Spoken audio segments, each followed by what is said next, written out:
छत्तीसगढ़ी गाने देखने के लिए हमारे YouTube चैनल को सब्सक्राइब करें और नए अपडेट्स जानने के लिए बेल आइकन के बटन को क्लिक करें।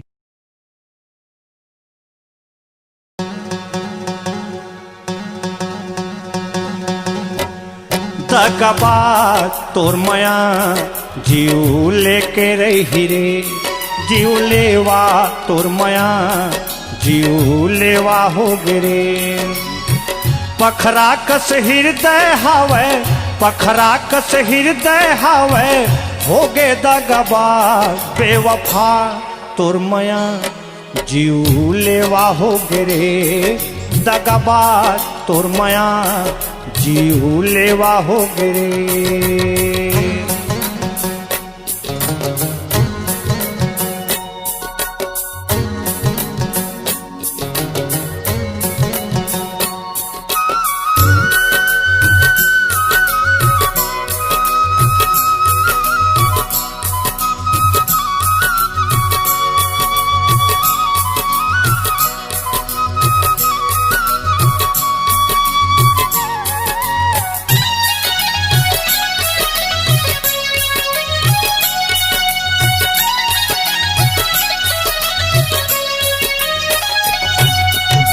प्यार के तड़फना कैसे होथे का समझ बे, रोने रोना हो गए जिनकी सुरता मजर थे।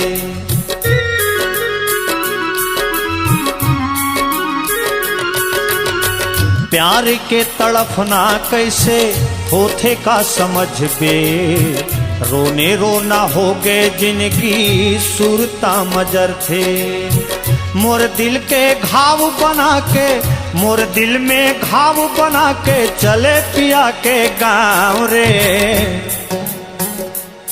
दगाबाज तोर मया जीव लेके रही रे, दगाबाज तोर मया जीव लेके रही रे।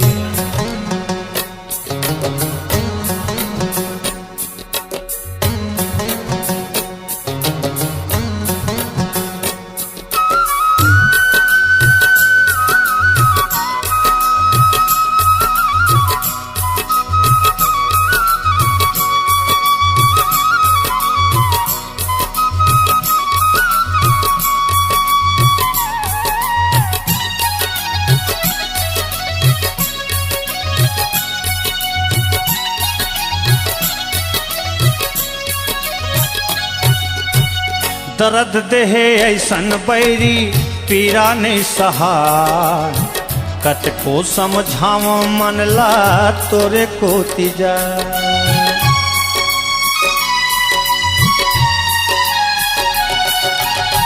दर्द देहे ऐसन बैरी पीरा नहीं सहार, कत को समझाव मन ला तोरे को तीजा। तोरे कसम क्रिया वादा, तोरे कसम क्रिया वादा माँ हो गए बर्बाद रे। दगाबाज तोर मया जीव लेके रही रे, दगाबाज तोर मया जीव लेके रही रे।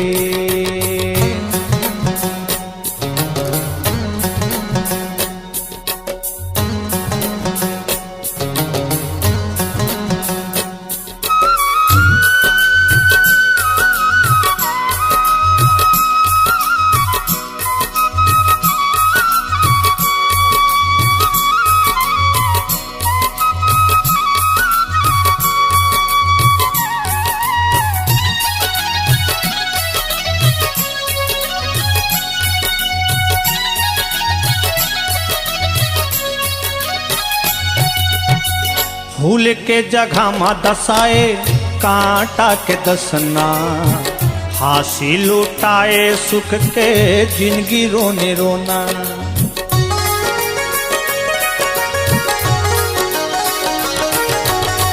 फूल के जगह मा दसाए कांटा के दसना, हासी लुटाए मुँह के जिंदगी रोने रोना। तोर बचन बोली बात माँ, तोर बचन यौ बोली बात माँ, चले मया दिन रात रे। तोर मया जोड़ीदार जीव लेके रही रे दगाबाज तोर मया जीव लेके रही रे पखरा कस हृदय हावे पखरा कस हृदय हावे हो गए जीव के काल दगाबाज तोर मया जीव लेके रही रे दगाबाज तोर मया जीव लेके रही रे बेवफा तोर मया जीव लेके रही रे दगाबाज तोर मया जीव लेके रही रे।